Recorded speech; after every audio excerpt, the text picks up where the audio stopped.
What a great opportunity to talk about today's Black man and his money. We have some wonderful volunteers who are committed building our community and empowering us.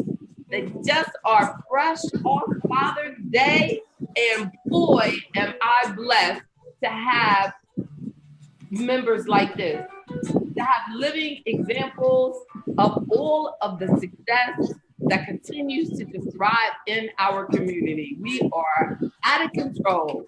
Thank you all. Thank you, thank you, thank you, thank you, thank you to everybody in there. I have the brothers, and I hope that you're checking out everybody's name.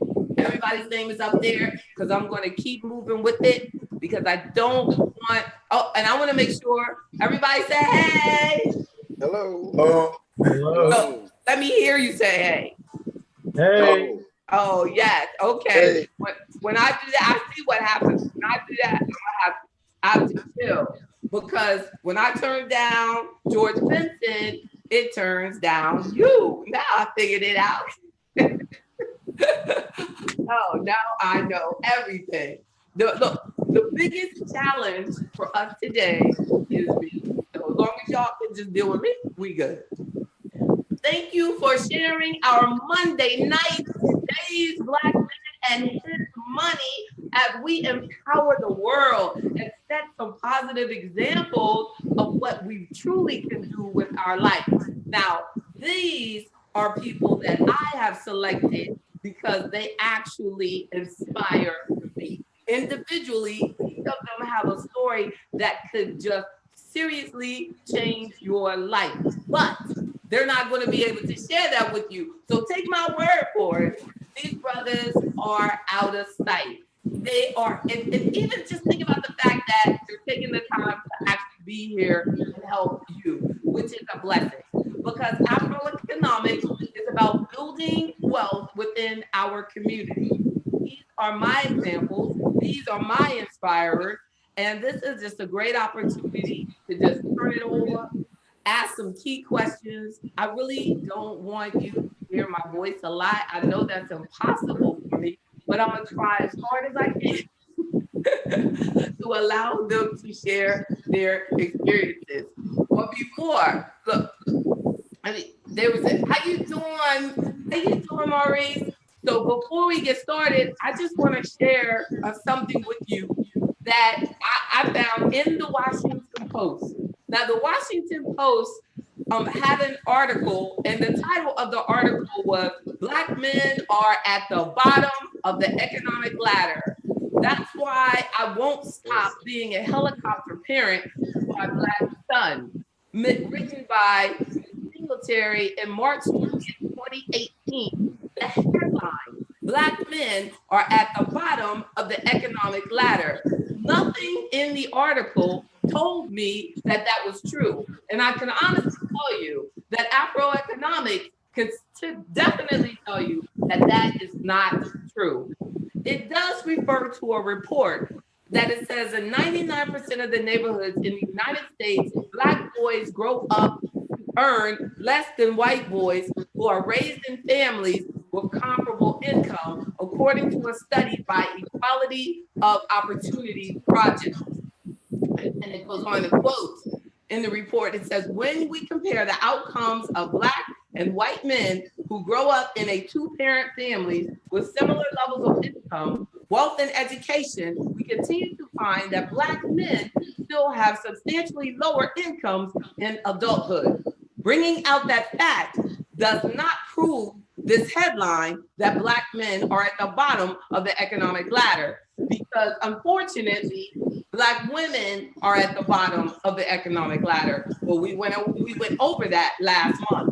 To have a headline like this shows you why it's important for AfroEconomics to exist and why we have to be thankful when we can have a team like this to prove that that's not true. I mean, that's not true. We know that you're not at the bottom of the economic ladder. So going on to just share, I would like to hear you, and I'm going to start with Dr. Williams. On what do you think is the smartest thing that you've ever done financially? And then we'll go to Mr. Lewis. Okay, that's a really good question, JD. I think one of the things that I kind of sort of attribute to being the smartest thing is actually learning to start saving money early in life, right? I used to watch my parents put away money early and actually, go and spend it all and stuff like that. And it just got to be a habit. So when I got out on my own, that's one of the first things I did. I actually started putting money away and saving it for the long term. You got to play the long game, right? That's, So have I something love it. later on in life. I love it. That's so positive. That is so positive. What do you think, Mr. Lewis? The smartest thing you ever did financially? So, Dr. Williams, you're saying it was starting early. Right.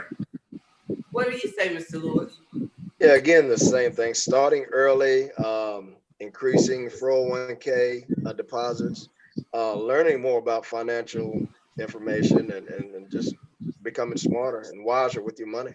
That's so good. That's so good. I would also wonder, like, both of you are you still have only been married one time, and statistically that also, adds to, it helps you financially, according to research.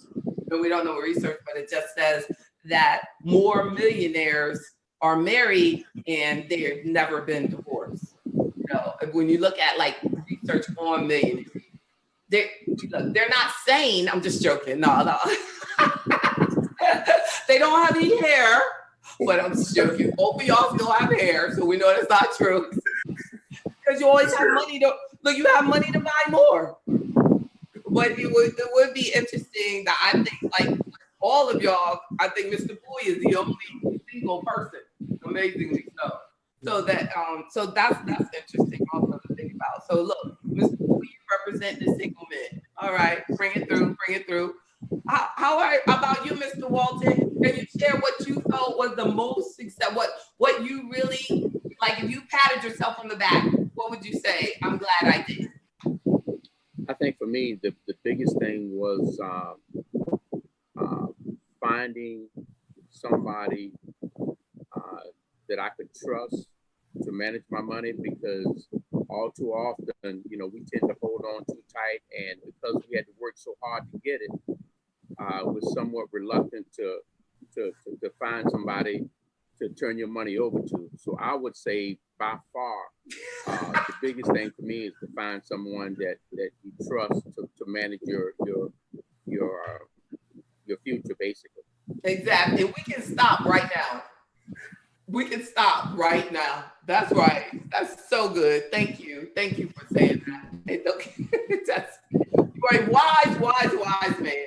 But yes. But then also, thankfully, I was able to assist you. But because of what you did, the only reason that you all can talk to me about it is because you all started saving so early. So, definitely. But that is a very good point, because a big challenge for our entire community is finding someone that we can trust, that we feel comfortable with, that you can get a referral from, because we don't have a cousin that's a financial advisor. It's not as common in our community as it is in other communities, or a nephew or a brother, that's been doing it, or second generation. My uncle doesn't have a firm, so we're first generation of having an investment advisor in our Rolodex. You are paving the way. So very good point. Thank you. I'm muted.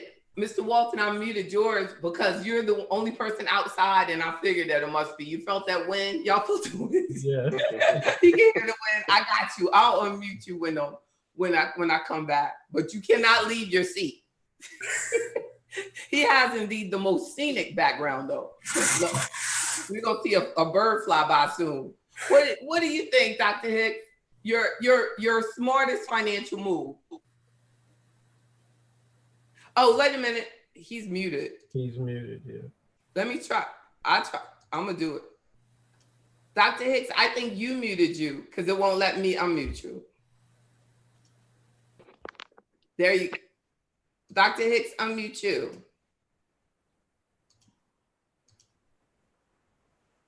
Unmute audio. It won't let me unmute you. So what do you think, Dalron, as we get Look, Dr. Hicks is like, what do you think, Valron? Turn up your volume. There you, I can hear like you're in there. So what you think, Clyde? Because I can't hear you, Valron. What you think, Mr. Bowie? Well, this is a test, first of all. Can you hear me? Yes. Yes. Yeah. Everybody else is great. I don't know. I think you just need to turn it up. But go ahead. What do you think is the smartest financial move that you made? The smartest financial move I made was to stop gambling as a teenager, shooting crap and playing cards for money and losing all my money. Yeah, for Little real. college boy, I would have never No, this thought. was way before college. This was 14, 15, 16 years old. Wow. As a result, I don't gamble now. I don't play lottery and whatnot. If I had kept doing that, I would have still been broke because some of my friends are still doing it. Yeah. Wow. That is amazing. Isn't that funny? You never know. Like, that's so cool. And then you go on, you go to college, you're Mr. Corporate America, retired a couple of times. That's amazing. So you feel like making wiser choices. Like, how did you decide I'm not going to do that anymore? And maybe, college is an option. Like what pulled you out? I was losing money.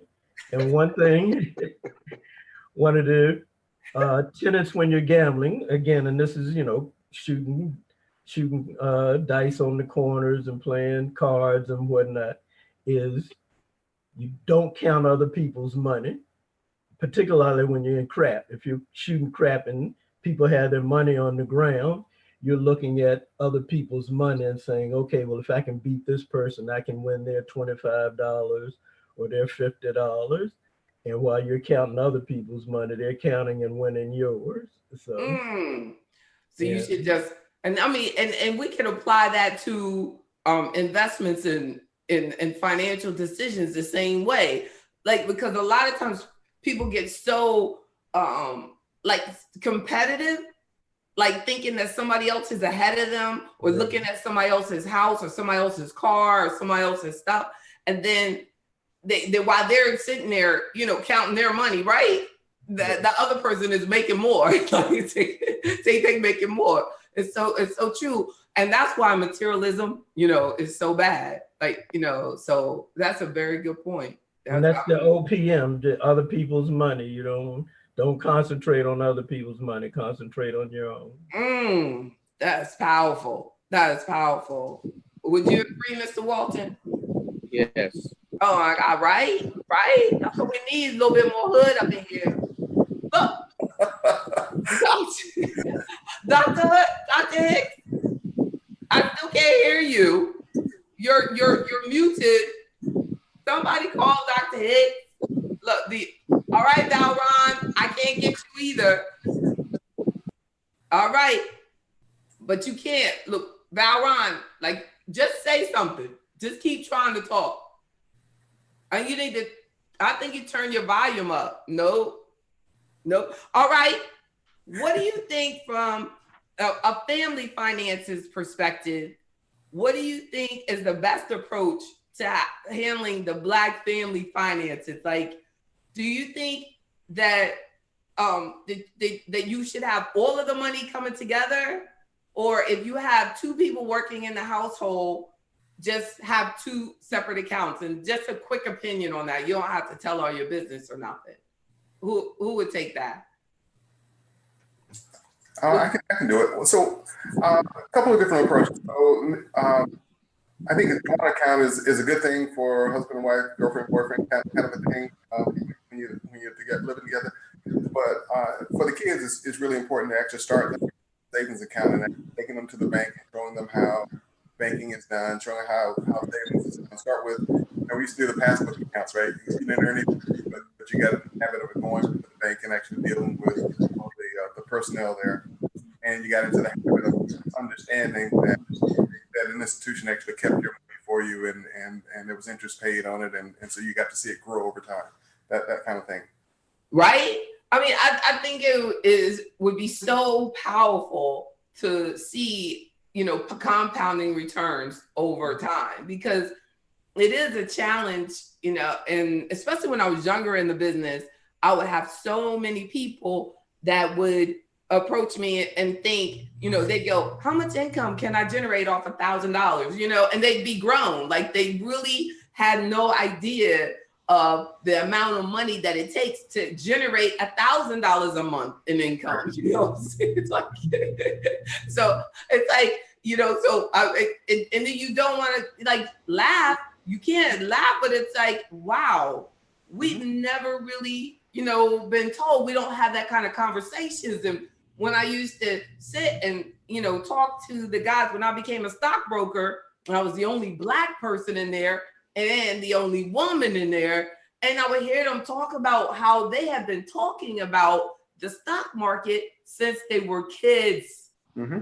You know what I mean? They were like, it wasn't like this strange thing to them. That is amazing that somebody shared their screen.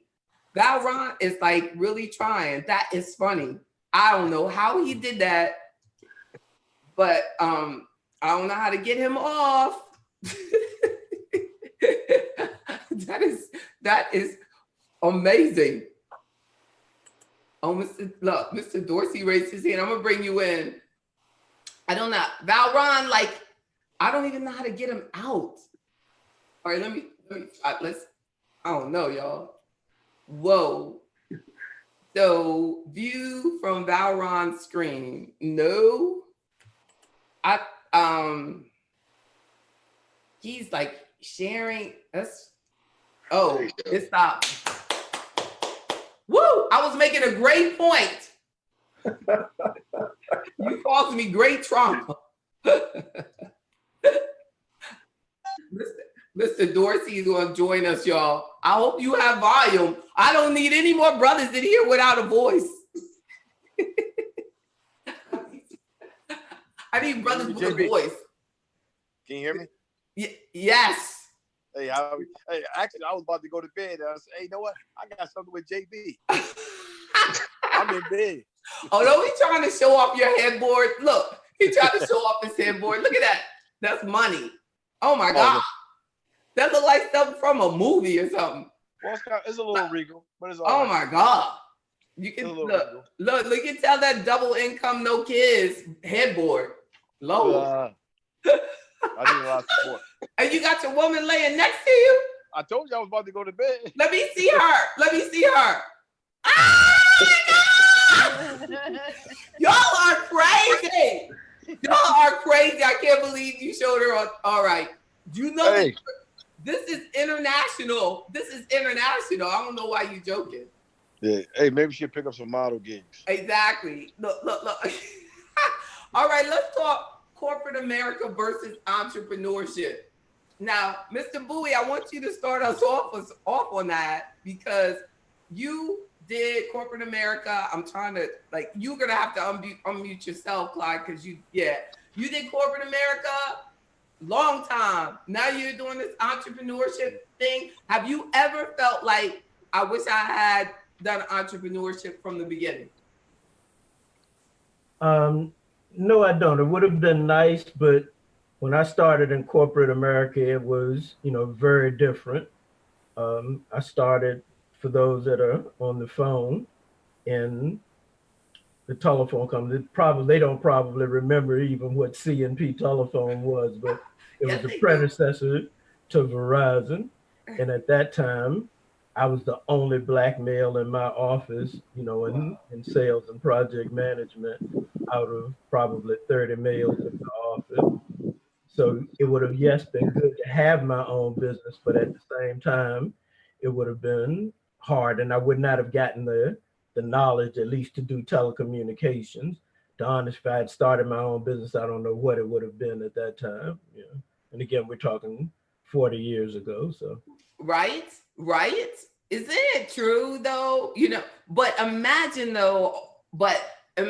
if you had been, even thought or groomed as a person to become a contractor or set up a firm, that company that contracted or that was, with that company, or had a major contract with C&P, and that the opportunities that you would have had and how big that company would be now. What it would be like 40 years old, you know, that it would have, you know, you'd probably have like 5,000 employees and everything that, but it's true, like have, it wasn't even an option for you. And now in schools, they have entrepreneurship programs and things like that, which sometimes scare me because I don't believe a lot of entrepreneurship really you can't put in a textbook, Mr. Lewis. You know, you just can't. So what do you think, Mr. Lewis? You've always done corporate America. Have you ever thought about I would love to start my own business or? Yes, starting in corporate America years ago, I don't feel I would have been ready at that time. I didn't have the training. And being in corporate America and telecommunications, like the gentleman that was speaking earlier, there's a lot of training that was given out for free. Being an entrepreneur, we may not have been able to get that training. But as I'm approaching retirement, I'm looking at entrepreneurship a lot harder. Amen. As options, right? Like Mr. Bowie did after he retired. Y'all have all of that training, all of that experience, and bringing that in. Now, Mr. Dorsey, you came from a military background, then you went into corporate America. When you were leaving the military, did you ever think I'd just start my own business? No, I didn't. And I tell you why. I wish I had a mentor to maybe guide me to save me some steps. I mean, I was always taught, you know, yeah, you go to school, you're military, you get a job, you work 30 years. Never dreamt of having a business until maybe recently. That's when I text you. And you said, doesn't matter what you do, it's how you do it. That's right. And that really stuck with me. That's so true. I mean, just think about it. If not one of the richest Black men in the world has a cement company. He's in Africa. I mean, seriously, think about that. Cement. He sells cement. Like, it's like, you know, and we're always like trying to figure out like these more very elaborate, you know what I mean, things. Yeah. Like, you know, that look, Mr. Walton, Mr. Dorsey is now where you were 20 years ago. Like Mr. Dorsey is at Philip Morris. Mr. Walton is retired from Philip Morris. Pony 3385. Isn't that something? Hey, what did he do there? Was he He was the man. He was the boss. I was a supervisor. What babe? He started as a supervisor. I was in primary. You one of those guys. Yeah, one of those guys. That's right. The ones that made it possible for you guys to survive. That's right. That's right. Tell him. Take it unless you guys send it to us. That's right. That's right. That's why he's outside chilling and you inside preparing to go back to work tomorrow.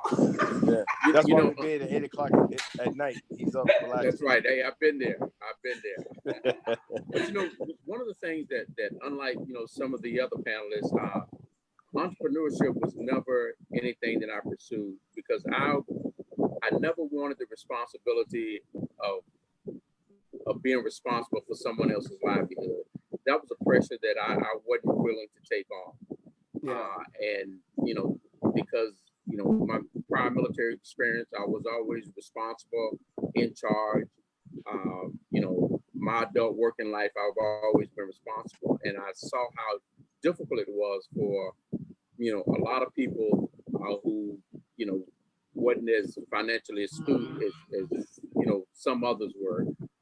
I didn't want that responsibility. So I think for me, you know, just taking it upon myself to secure my own future at the assistance of corporate America. Now, keep in mind, I had to make sure that I did what I needed to do by looking at the future, my future, as well as my family's future. And my driving force basically was, you know, my two girls. My goal in life was to make sure that when they left school for college, I wanted them to leave the same way I did, and that's not owing anybody anything. and I was able to achieve that. Right? That's a great goal. I wish my dad had had it. Yeah. No disrespect, Dad. But he said, no, I made you a better person. Yeah, he did.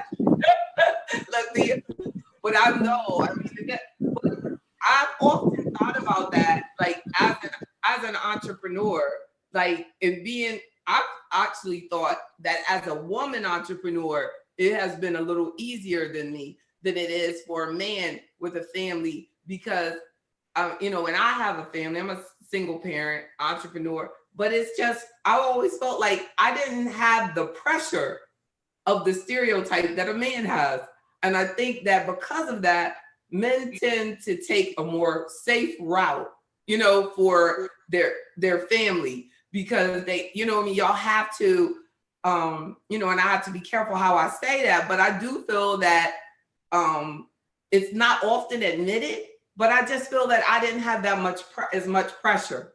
It's kind of, I feel like that it was very difficult for me to make it, but I also didn't have the same pressure as a man. It was kind of like a man, just as a stereotype, has a lot more pressure, unfortunately, a Black man, I believe. And I could be like over empathizing, but I just feel that you did. Like my Black male friends that wanted to even be in sales had a lot more pressure. Like there were months, because I've always been in sales my entire career. There are months where I made no money, but it didn't matter. Like I didn't have a man pressuring me saying, woman, you made no money these last 2 months, you know what I'm saying? Where a man would have pressure, like saying, honey, you made no money, you know what I'm saying? Where I was able to really say, like, me and my girl will get by, you know what I'm saying? So we got by, but I didn't have that extra pressure of having to figure out, providing for someone else. But I do feel that a good, the stereotype that we live in is that men should take care of their family. Now, so I can, really appreciate that corporate America wasn't like your first like choice, because you were choosing for what do I have to do and how do I provide for my family and what can I do?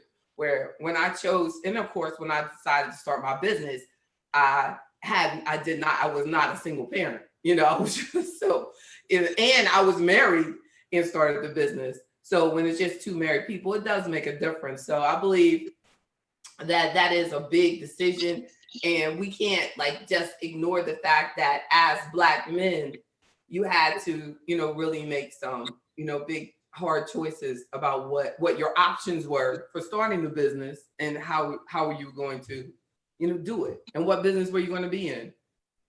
So but I wanted to just explore but I do think that it's interesting that we do have several of you interested in entrepreneurship in the next part, after this, that you still like, or do you think a lot about like retiring and never working again, Mr. Lewis? Or do you think when you already said, do you think about retirement and what comes next, like stopping this and then what comes next? Well, when I retire, I'll still be too young to reap all the retirement benefits. So yeah, I was thinking of entrepreneurship as the next step to continue working, but light work, nothing hard, just work you want to do. Yeah, that's beautiful. You feel that way, Mr. Dorsey, also? Just work. Absolutely. Yeah. I mean, I went on vacation and almost gained 10 pounds, so I got to work. Right. I got to have something to keep busy, keep the rust, keep the mind oiled, Right. Because if you sit, you rust. Right. You're not made to be sitting down. That's why the doctors tell you sitting down is actually bad for you. You can keep it moving. Yeah, Dr. Williams, do you think that the word retirement is just some word that's been made up? Like, because I really don't see it in the Bible. There's no retirement. Like, they just like stop.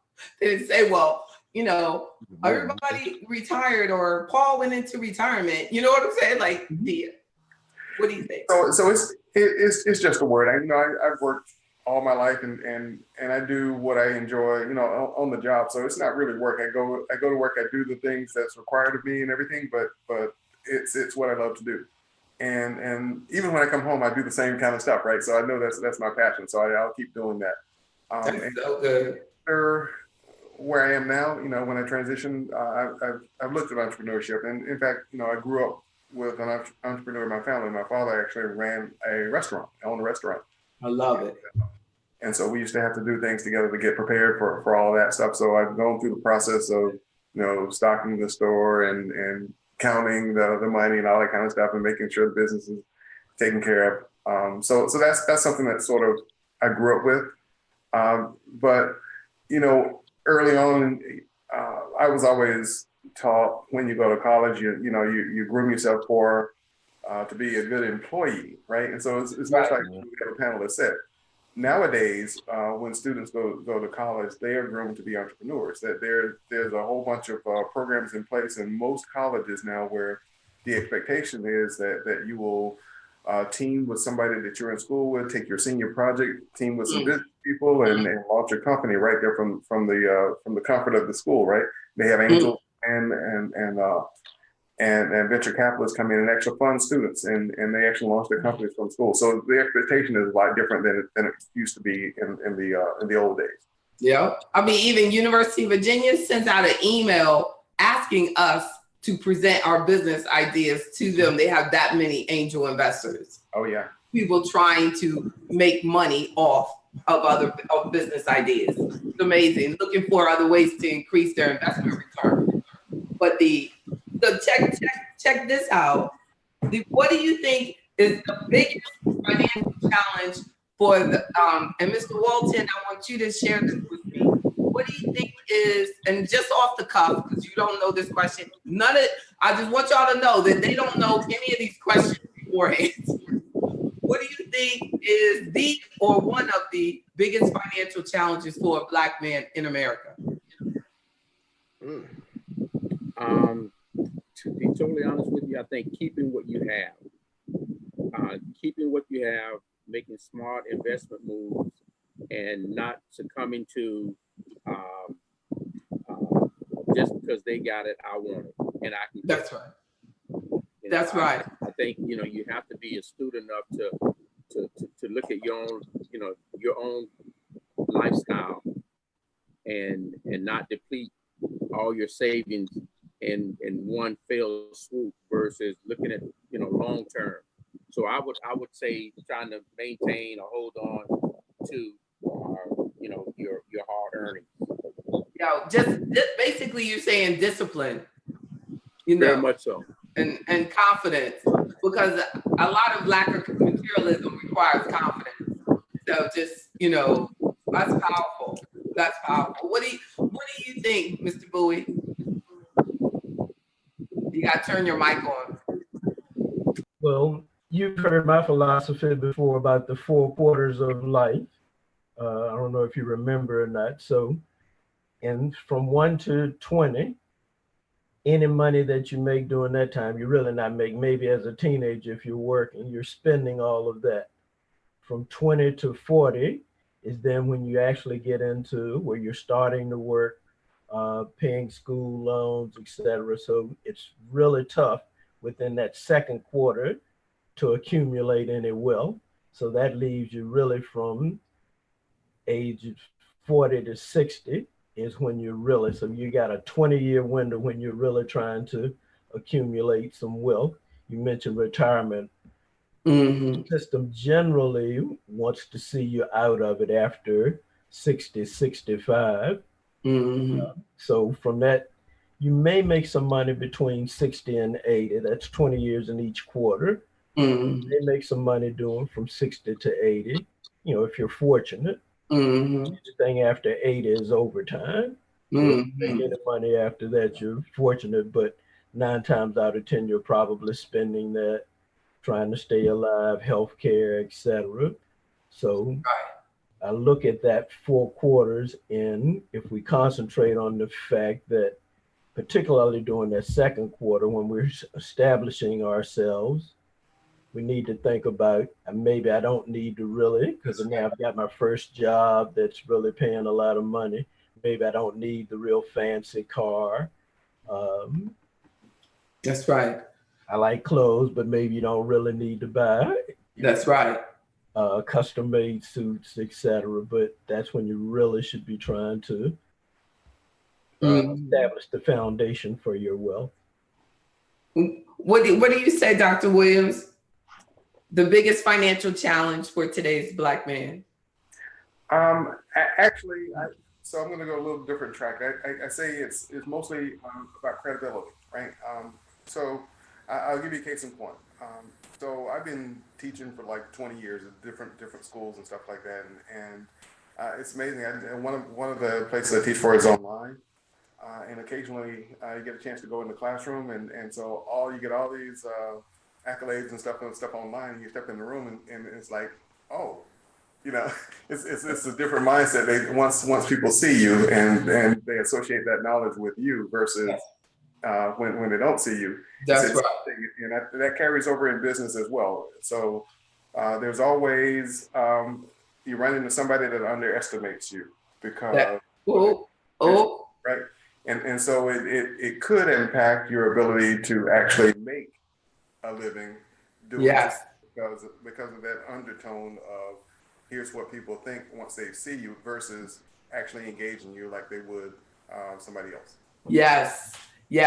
And you see that all the time. I get that all the time, unfortunately. So true and so sad. And how we overcome it, I don't even know. But I know that's why these discussions are so important. And like you said, that's why it's important for us to reach out. It's important for you to teach that class. Even though it's taking that time away from your family, it's important for them to see you. What do you think, Mr. Lewis? What's our biggest challenge? Your biggest challenge as of today's Black man? I think it depends on what stage of life you're in. I remember being younger and I was, wanting to buy a house was a huge financial challenge for me. As I got a little older, and then we have kids going to college costs. It's another, big financial challenge. And of course, making sure we have enough for retirement. So I guess it depends on where you are in life, and the best thing is to start early. Try to start saving and getting money where it's supposed to be and getting a compounded interest coming in and making it happen in the end. Right. Do you feel that, and this is for all of you all, as today's Black man, just in closing, do you feel that you have had to make, it has required a lot of discipline? And seriously, I know you all don't see yourself this way, but you are statistical anomalies in the wealth that you have. Do you feel that it has taken, a whole lot of discipline and sacrifice in order to do this? Wait a second. What were you saying, Mr. Walton? No, I would say so. Yeah, I would say it's imperative that you have that.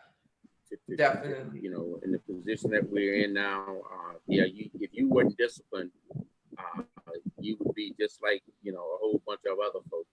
Yeah. So yeah, that's imperative. Yeah, it is.